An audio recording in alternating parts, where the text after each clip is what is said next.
ఇక breaking news చూస్తున్నాం. తిరుమలలో అపచారం జరిగింది. పవిత్ర క్షేత్రంలో నిషేధిత ఆహార పదార్థాలు కలకలం రేపాయి.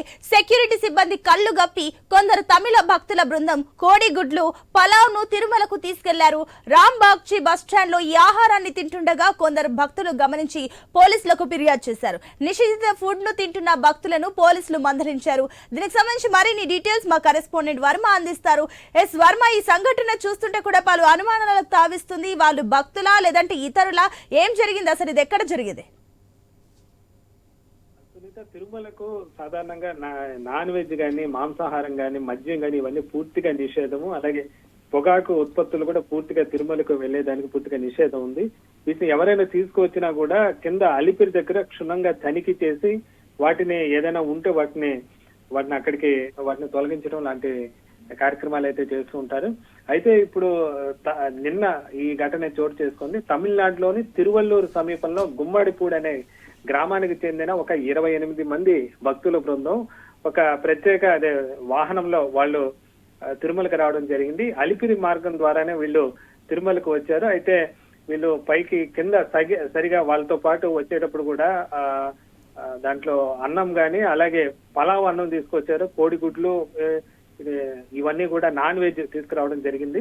అయితే వీరు తర్వాత కింద సరిగా చెకింగ్ లేకపోవడంతో పైకి వెళ్లిపోయిన పరిస్థితి అయితే ఉంది. నిన్న మధ్యాహ్నం వీళ్ళు కోడిగుడ్లు కూర ఇవన్నీ తీసుకొని తిరుమలలోనే రాంబగీచా గెస్ట్ హౌస్ ముందు బయటే వాళ్ళందరూ కూర్చొని ఈ 28 మంది కూర్చొని వాళ్ళు తింటూ ఉన్నారు.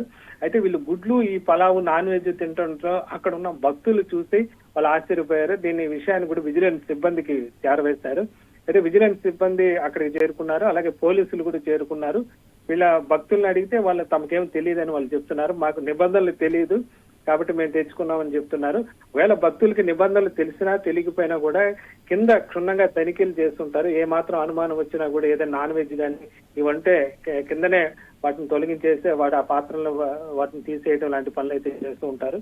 అయితే ఇలా జరగకుండా పైకి నేరుగా నాన్ వెజ్ పైకి రావటం పైన ఇది ఒక అపచారంగా కూడా చెప్పుకోవచ్చు. భక్తులు కూడా మనోభావాలకు సంబంధించిన అంశంగా కూడా చెప్పుకోవచ్చు. ఇది ఖచ్చితంగా టీటీడీ విజిలెన్స్ విభాగం వైఫల్యంగా కూడా ఇలాంటి ఘటనలు చెప్పుకోవచ్చు. ఇలాంటి పునరావృతం కాకుండా చర్యలు తీసుకోవాలని చెప్పి కూడా భక్తులు కోరుతున్న పరిస్థితి అయితే ఉంది. గతంలో కూడా అడపా నాన్ వెజ్ లాంటి పైకి వచ్చినప్పుడు కూడా టీటీడీ చర్యలు తీసుకుంది.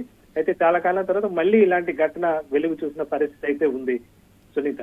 Right Varma, thank you.